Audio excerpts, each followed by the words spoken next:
Hello વિદ્યાર્થી મિત્રો, કેમ છે? મજામાં? ચાલો હવે આપણે ધોરણ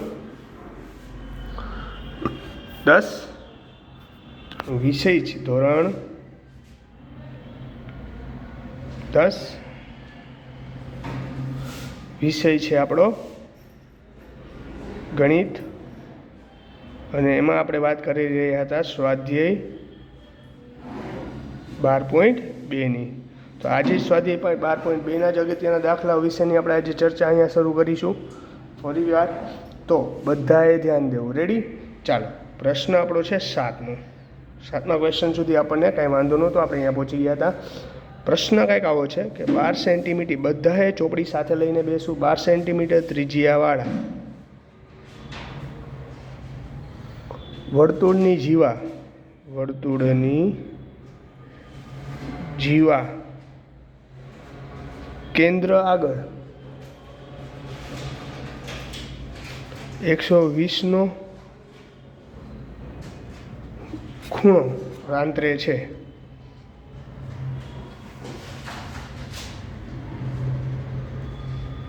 કેન્દ્ર આગળ કેટલો ખૂણો રાંતરે છોકરા? 120નો. તેને અનુરૂપ વૃત્તખંડનું ક્ષેત્રફળ શોધો. તેને અનુરૂપ વૃત્તખંડનું ક્ષેત્રફળ શોધો. બરોબર છે? આ દાખલો થઈ જાય પછી આવો જ દાખલો એક હું તમને પાછો કરવા આપીશ, જેથી તમને પ્રેક્ટિસ થાય અને હોમવર્કમાં બતાવવાનો રહેશે. રેડી છે? ચાલો, અહીં સૌ પ્રથમ સમજાવું છું, 2 વાર સમજાવીશ કારણ કે અગત્યનો છે, ધ્યાન આપજો. 12 સેન્ટીમીટર ત્રિજ્યાવાળા વર્તુળની જીવા કેન્દ્ર આગળ 120નો ખૂણો આંતરે છે. એટલે કેન્દ્ર કયું છે? આ વર્તુળ છે, સમજી લ્યો. જે આકૃતિ દોરવી એની ઉપર ધ્યાન દેવું મહત્વનું છે. આ કેન્દ્ર છે વર્તુળનું, બરોબર છે? 12 સેન્ટીમીટર ત્રિજ્યા એટલે ત્રિજ્યા છે 12 સેન્ટીમીટર ત્રિજ્યા. વર્તુળની જીવા, આ વર્તુળની જીવા કહેવાય આને. વર્તુળની જીવા આમ પણ દોરી શકાય, આમ પણ દોરી શકાય, આમ પણ દોરી શકાય, બરોબર છે? વર્તુળની જીવા કેન્દ્ર આગળ કેટલાનો ખૂણો બનાવે છે? 120નો. તો આની ત્રિજ્યા 12 હોય તો આને પણ ત્રિજ્યા જ કહેવાય. આ પણ 12 સેન્ટીમીટર છે. કેન્દ્ર આગળ કેટલાનો ખૂણો બનાવે છે? 120. આટલી આકૃતિ છે. તેને અનુરૂપ વૃત્તખંડનું ક્ષેત્રફળ શોધો. તેને અનુરૂપ વૃત્તખંડનું ક્ષેત્રફળ શોધવાનું છે છોકરાઓ આપણે. તો એને અનુરૂપ વૃત્તખંડનું ક્ષેત્રફળ એટલે આ વસ્તુ થઈ જે હું આકૃતિમાં દોરું છું એ. અને કેવો વૃત્તખંડ કહેવાય? લઘુ વૃત્તખંડ. અને અનુરૂપ વૃત્તખંડ એટલે લઘુ વૃત્તખંડ. આપણે લઘુ વૃત્તખંડનું ક્ષેત્રફળ જોઈએ છે. તો આપણે જો લઘુ વૃત્તખંડનું ક્ષેત્રફળ જોતું હોય બાળકો, તો પહેલાં તો કોનું ક્ષેત્રફળ આપણે લેવું પડે? આખા લઘુ વૃત્તાંશના ક્ષેત્રફળમાંથી આ ત્રિકોણનું ક્ષેત્રફળ હું બાદ કરી નાખો તો લઘુ વૃત્તખંડનું ક્ષેત્રફળ મળે. રેડી વિદ્યાર્થી મિત્રો? આને કહેવાય લઘુ વૃત્તખંડનું ક્ષેત્રફળ. આપણે જે ગોતવાનું છે એ. રેડી? તો જીવા છે, આનું નામ આપી દઈએ AB, અને કહેવાય જીવા આપણી AB, અને કેન્દ્ર આપું છું O, અને કહ્યું છું હું P. રેડી? પહેલાં તો આકૃતિ સમજવાવી અગત્યની છે. તો અહીં લખાય, અહીં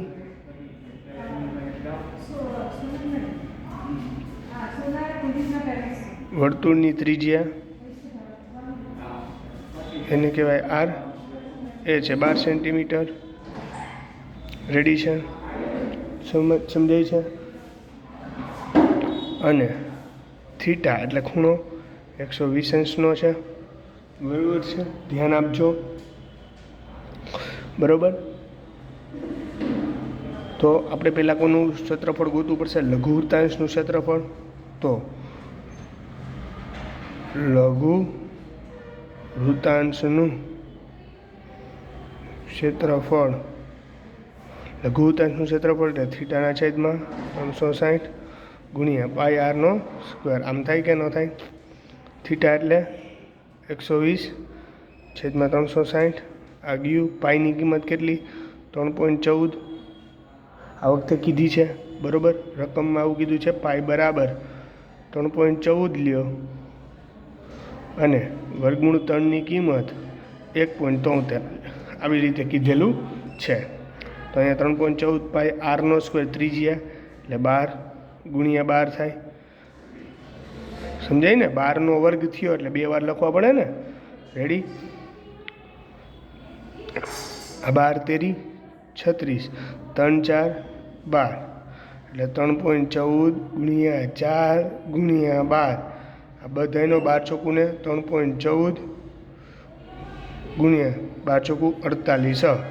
આ 3.14 ગુણ્યા 48 કરો એટલે જવાબ આવે 150.72 સેન્ટીમીટરનો વર્ગ. આ બેનો ગુણાકાર કરો તો જવાબ મળે. હવે ગુણાકાર તો આવડવો જોઈએ. તો આને કહેવાય લઘુ વૃત્તાંશનું ક્ષેત્રફળ. આ થઈ ગયું આપણે માટે લઘુ વૃત્તાંશનું ક્ષેત્રફળ. ચાલો, લઘુ વૃત્તાંશનું ક્ષેત્રફળ મળી ગયું બાળકો. હવે આપણે કેનું ક્ષેત્રફળ ગોતવાનું? ત્રિકોણ OABનું ક્ષેત્રફળ. પણ છોકરાઓ, અહીંયા ત્રિકોણ OAB છે, સમદ્વિબાજુ ત્રિકોણ નથી. એ સમદ્વિબાજુ ત્રિકોણ નથી. એના રીઝનથી, એના કારણે અહીં જે પણ ક્ષેત્રફળ લેવામાં આવશે. રેડી વિદ્યાર્થી મિત્રો? સમજાય છે? હવે અહીંયા જે ત્રિકોણ છે છોકરાઓ, એ કયો ત્રિકોણ નથી? સમબાજુ ત્રિકોણ નથી. અહીંયા જે ત્રિકોણ છે એ સમબાજુ ત્રિકોણ નથી. જો સમબાજુ ત્રિકોણ હોત તો અહીંયા 60 હોત, અહીંયા 60 હોત, અહીંયા ત્રણેયના ખૂણાનું મૂલ્ય 60 હોય. પણ અહીંયા જે ત્રિકોણ છે સમદ્વિબાજુ ત્રિકોણ છે. કેવો છે? સમદ્વિબાજુ. તો આટલા માટે આપણે સમદ્વિબાજુ ત્રિકોણ છે તો એના માટે આપણે શું કરવું પડશે? સૂત્ર વર્ગમૂળમાં 3/4 એનો વર્ગ, એ સૂત્ર ઉપયોગ નહીં થાય. એ સૂત્રનો ઉપયોગ નહીં થાય. કારણ શું કામ? એ સમબાજુ ત્રિકોણ હોય તો તેનો આપણે ઉપયોગ કરી શકીએ. સમદ્વિબાજુ ત્રિકોણ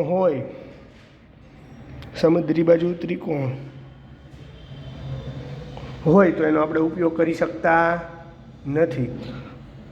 સમદ્વિબાજુ ત્રિકોણ શોધવા માટે નું ક્ષેત્રફળ સમદ્વિબાજુ ત્રિકોણનું ક્ષેત્રફળ શોધવા માટે હવે તમે આકૃતિમાં જોઈ શકો છો. આ ત્રિકોણ છે તો હું અહીંયા પાછો ત્રિકોણ દોરું છું. શાંતિથી સાંભળજો. જો આ ત્રિકોણ મેં દોર્યો અહીંયા. જો આ દાખલો અગત્યનો છે એટલે હું નિરાંતે કરાવું છું. ધ્યાન આપજો. આ ત્રિકોણ દોર્યો છોકરાઓ. આ ટોટલ 120નો ખૂણો થતો હતો એ તમને ખબર છે. જો થતો હતો ને 120નો, એટલે આ ખૂણો કેટલો થતો? 120નો. અહીંયાથી હું આમ ભાગ પાડી દઉં એટલે કે અહીંયાથી આમ ત્રિકોણમાં બે સ્વરૂપ દોરું તો આ કેટલા અંશનો ખૂણો થઈ જાય? આખો એટલે 120નો. અડધો પાડ્યો એટલે કેટલાનો થાય છોકરાઓ? 60 અંશનો થાય. બરાબર? આનું માપ ખબર છે 12. રેડી છે છોકરાઓ? તો આ આપણા માટે શું થઈ ગયું? કર્ણ થઈ ગયો કહેવાય. અને આ કેટલાનો ખૂણો થયો કહેવાય? 90 અંશનો. છે કે નહીં? રેડી? આ O A B આનું નામ આપી દઉં એમ. અહીંયા જો ત્રિકોણનું ક્ષેત્રફળ તમારે લેવું હોય તો તમારે આ પાયો છે, આ પાયો લેવો પડે. બરાબર? સમજાય છે? અહીંયા જો ત્રિકોણનું ક્ષેત્રફળ લેવું હોય તમારે છોકરાઓ તો પહેલાં તમારે શું કરવું પડે? આ પાયો ગોતવો પડે. બરાબર? એ પાયો તમને મળે પછી તમે કંઈક કરી શકો. પાયો અને આ છે તમારો વેધ.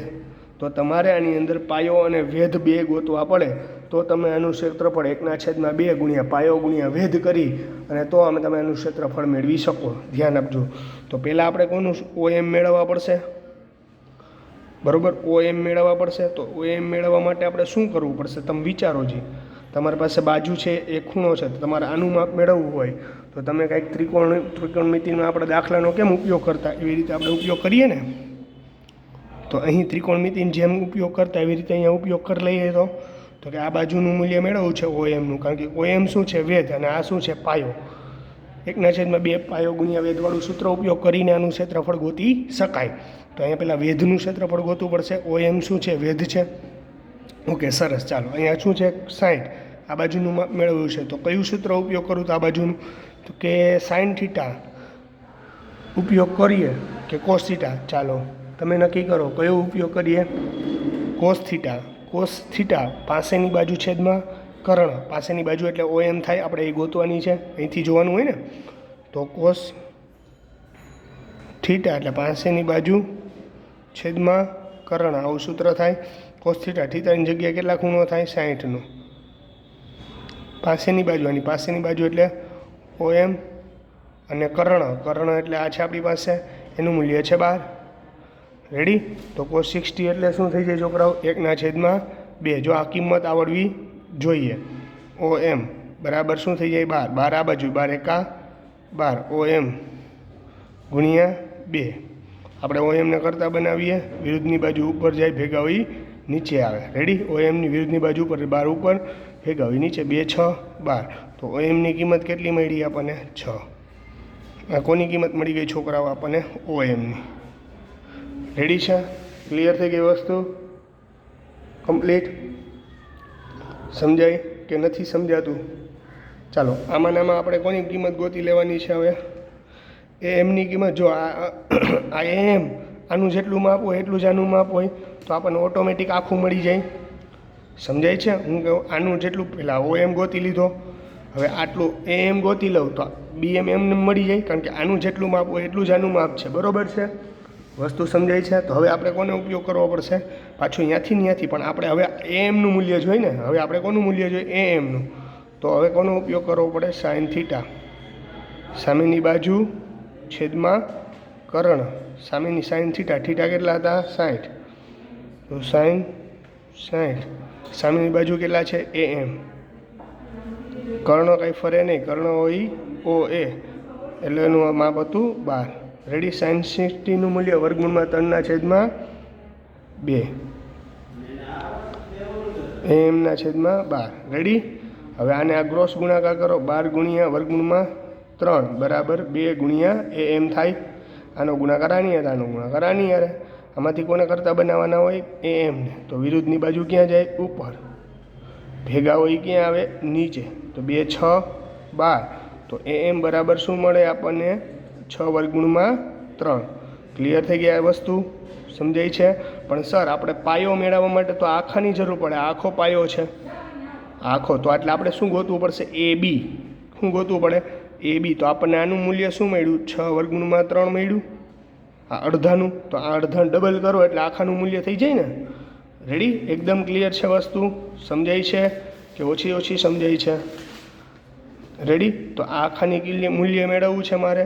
તો આ આખાનું મૂલ્ય મેળવવું હોય તો AB થાય આખું, એટલે 2 વાર AM કરી નાખું. 2 ગુણ્યા AM કરું એટલે આટલું 2 વાર AM કરી નાખું એટલે થઈ જાય ને. 2 ગુણ્યા 6 વર્ગમૂળમાં 3 કરું એટલે ABનું મૂલ્ય શું થઈ જાય આપણી પાસે? 12 વર્ગમૂળમાં 3. આપણી પાસે ABનું મૂલ્ય શું થઈ ગયા? 12 વર્ગમૂળમાં 3. હવે આપણી પાસે શું છે? આખું પાયો પણ છે અને શું છે? સોરી, પાયો પણ છે અને આપણી પાસે વેધ પણ છે.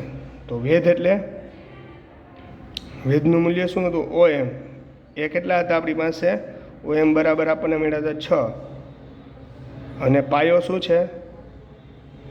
AB. એનું મૂલ્ય આપણને મળ્યું 12 વર્ગમૂળમાં 3. રેડી? તો હવે આખા ત્રિકોણ OABનું ક્ષેત્રફળ મળી જાય. ત્રિકોણ OABનું ક્ષેત્રફળ. ત્રિકોણ OABનું ક્ષેત્રફળ 1/2 પાયો ગુણ્યા વેધ. આ થાય સૂત્ર. ચાલો 1/2 એમને. પાયો શું હતો બાદ છોકરાઓ? પાયો હતો 1 વાર વર્ગમૂળમાં 3 અને વેધ શું હતો? 6. છેદ ઉડાડો જી. 2 6 12 એટલે 36 વર્ગમૂળમાં 3. આ શું થઈ ગયું? ત્રિકોણ ABCનું ક્ષેત્રફળ. ત્રિકોણ ABCનું ક્ષેત્રફળ. હવે 36 એમને વર્ગમૂળની 3ની કિંમત આપી હતી આ વખતે. બરાબર? શું આપી હતી? જો અહીંયા વર્ગમૂળની 3ની કિંમત 1.73. તો અહીંયા શું મુકાય? 1.73.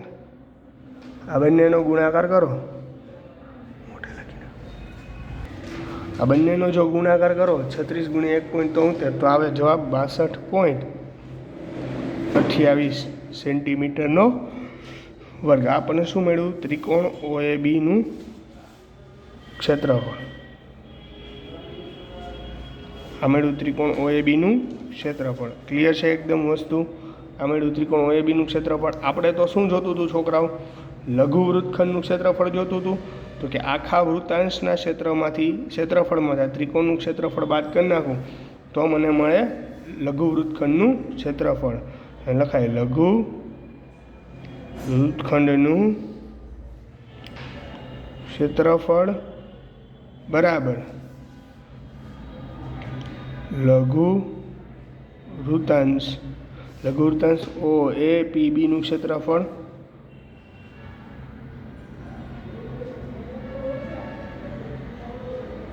માઇનસ કેટલાનું કરવું પડે? ત્રિકોણ OABનું ક્ષેત્રફળ.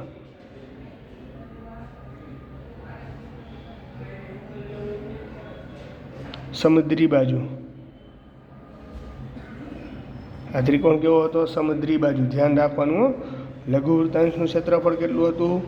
150.72 માઇનસ સમુદ્રી બાજુ ત્રિકોણનું ક્ષેત્રફળ 62.28. તો 150.72 માંથી 62.28 બાદ કરો એટલે જવાબ આવે 188.44. કેટલા આવે? સેન્ટીમીટરનો વર્ગ. આપણને શું મળ્યું? લઘુ વૃત્તખંડનું ક્ષેત્રફળ. તો છોકરાઓ આ રીતે લઘુ વૃત્તખંડનું ક્ષેત્રફળ ગોતી શકાય છે. છે. આમાં કોઈને કાંઈ જો આખું પહેલેથી સમજાવું છું, ધ્યાન આપજો. મગજ અહીંયા રાખીને સૌપ્રથમ આપણને કીધું આ પ્રશ્ન આપ્યો તો એમ કીધું 12 ત્રિજ્યાવાળા વર્તુળની જીવા, અને જીવા કહેવાય બરાબર. એ કેન્દ્ર આગળ 120 માપનો ખૂણો બનાવે છે. આ સમબાજુ ત્રિકોણ નહોતો, સમદ્વિબાજુ ત્રિકોણ હતો. સમદ્વિબાજુ ત્રિકોણ હોય છોકરાઓ, જો જે સમદ્વિબાજુ ત્રિકોણ હોય તો આપણે શું કરવું પડે? સૌપ્રથમ જો લઘુ વૃત્તાંશનું ક્ષેત્રફળમાંથી ત્રિકોણનું ક્ષેત્રફળ બાદ કરી નાખવું એટલે આપણને લઘુ વૃત્તખંડનું ક્ષેત્રફળ મળી જાય. એટલા માટે સૌપ્રથમ મેં લઘુ વૃત્તાંશનું ક્ષેત્રફળ ગોઈતું θ/360πr² કરીને. તો આપણને જવાબ મળે છે 150.72 સેન્ટીમીટર લઘુ વૃત્તાંશનું ક્ષેત્રફળ. એમાંથી ત્રિકોણનું ક્ષેત્રફળ બાદ કરવાનું હતું. જોઈનો તો તમને એમ લાગે છે સર આ તો ઇઝી છે, જે લાસ્ટ દાખલો કરાવ્યો એના જેવો જ છે. વર્ગમૂળમાં 3/4 A² કરીને સૂત્ર મૂકો, પણ એ સમબાજુ ત્રિકોણનું હતું. અહીંયા સમદ્વિબાજુ ત્રિકોણ છે, ધ્યાન આપવાનું, કારણ કે અહીંયા ખૂણો કેટલાનો છે? 120નો. જો સમબાજુ ત્રિકોણ હોત તો બધી બાજુના ખૂણાનું માપ સરખું હોત, પણ અહીંયા 120નો છે. તો અહીંયા કેટલાનો હોઈ શકે એ તમારે અનુમાન લગાવી લેવાનું છે, કારણ કે ત્રણેય ખૂણાના માપનો સરવાળો 180 થાય. રેડી છે? સમદ્વિબાજુ ત્રિકોણ હોવાથી આપણે એ સૂત્ર ડાયરેક્ટ ન ઉપયોગ કરી શકીએ. એટલે સૌપ્રથમ તો આને આપણે 1/2 પાયો ગુણ્યા વેધ કરવું પડે. તો સમબાજુ ત્રિકોણનું ક્ષેત્રફળ શોધવા માટે પહેલાં મેં આ ત્રિકોણ દોર્યો તો OAB, પણ આપણે ડાયરેક્ટ મળી શકતું નહોતું. એટલા માટે આપણે એક વેધ દોર્યો, એને કહેવાય AOM વેધ દોર્યો. આ વેધ દોર્યો તો આપણે શું કર્યું? પહેલાં આ sin θ tan θનો ઉપયોગ કરી, ત્રિકોણમિતિનો ઉપયોગ કરી અને આપણે ખૂણાનું મૂલ્ય હતું, આ બાજુનું મૂલ્ય હતું, OMનું મૂલ્ય આપણે વેધથી મેળવી લીધું. તો પણ આપણે સૂત્ર હતું 1/2 પાયો ગુણ્યા વેધ. તો આ શું થઈ જતું? તો AB આપણો પાયો છે, તો આપણે ABનું મૂલ્ય મેળવવું પડશે, પણ ડાયરેક્ટ ABનું મળે નહીં. એટલે આપણે શું લઈ લીધું?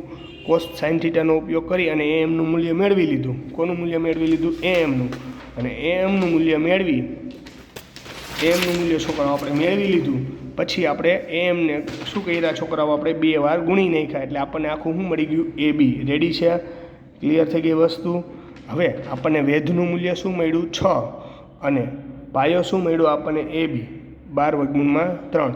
હવે ત્રિકોણ OABનું ક્ષેત્રફળ, જે આપણે આમાં ત્રિકોણ OABનું ક્ષેત્રફળ જોતું હતું એ મળી જાય. 1/2 પાયો ગુણ્યા વેધ કર્યું તો આ મળી ગયું.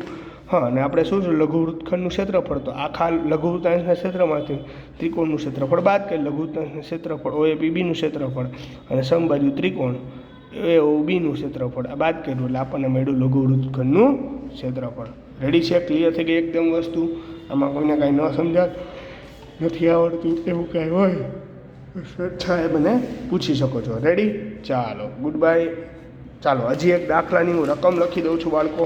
તમારે આ પોતાની રીતે ઘરેથી સોલ્વ કરવાનું મને બતાવવાનો છે. જો આમાં કોઈને કાંઈ પ્રશ્ન રહે તો તમે મને પર્સનલી વાત કરી શકો છો, પૂછી શકો છો. બરાબર? અહીંયા હું તમને પ્રશ્ન લખાવીશ. એ પ્રશ્ન પણ અગત્યનો છે, એના જેવો જ દાખલો છે, એટલે તમારે બધાએ ઘરેથી કરવો પડશે. આમાં કોઈને કાંઈ નથી સમજાતું એવું કાંઈ રહી જાય તો તમે મને કહી શકો છો, બરાબર. પણ આ બધાએ ઘરેથી હોમવર્કમાં કરવાનો ફરજિયાત છે. રેડી? ચાલો, પ્રશ્ન કંઈક આવો છે કે 20 સેન્ટીમીટર ત્રિજ્યાવાળા કેવા, બરાબર. પ્રશ્ન કંઈક આવો છે, હું આપું છું. 20 સેન્ટીમીટર ત્રિજ્યાવાળા ત્રિકોણ તો દાખલો સારો એવો હતો, એ જ તમને મારે આપવાનો છે. ચાલો વિદ્યાર્થી મિત્રો, એક દાખલો આપું છું. 20 સેન્ટીમીટર ત્રિજ્યાવાળા વર્તુળની એક જીવા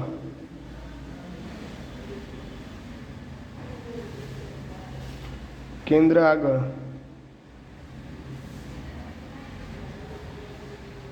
નો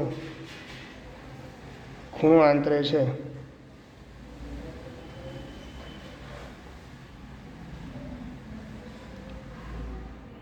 તે જીવાને અનુરૂપ ગુરુ વૃત્તખંડનું ક્ષેત્રફળ શોધો. બરોબર. 20 સેન્ટીમીટર ત્રિજ્યાવાળા વર્તુળની એક જીવા કેન્દ્ર આગળ કેટલા માપનો 90નો ખૂણો આંતરે છે, તો તે જીવાને અનુરૂપ ગુરુ વર્તુળખંડનું ક્ષેત્રફળ શોધવાનું છે. વર્તુળની એક જીવા કેન્દ્ર આગળ કેટલાનો ખૂણો આંતરે છોકરાઓ, અને પાઈ બરાબર 3.14 લેવો. આ હોમવર્કમાં કરીને બતાવો. રેડી? ઇઝી છે, થઈ જશે. આમાં કોઈને કાંઈ ન સમજાય, ન ખબર પડતી હોય તો કહી શકો છો. ઓકે, ચલો, good bye and take care.